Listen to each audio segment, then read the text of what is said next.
کسانی که پیمان یکتا خدا فروشند اینک به اندک بها، نیابند سودی به دارالقرار، بر آنها نگوید سخن کردگار.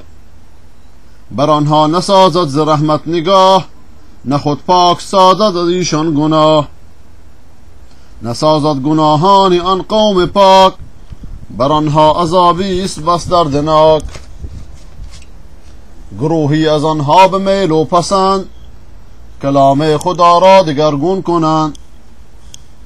هر آن چیز کس پیش خود ساختند، دروغین کلامی که پرداختند. میان کتاب خدا می نهند، به یکتا خداوند نسبت دهند.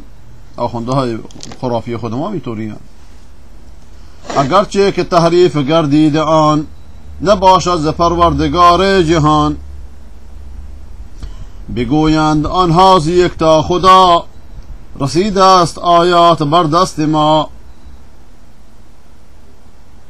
اگرچه که تحریف گردید آن، نباشد ز پروردگار جهان. بگویند آنها ز یکتا خدا، رسیده است آیات بر دست ما.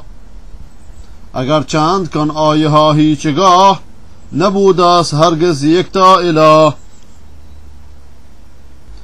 دروغی ببندند بر کردگار، اگر چند باشند آگه ز کار.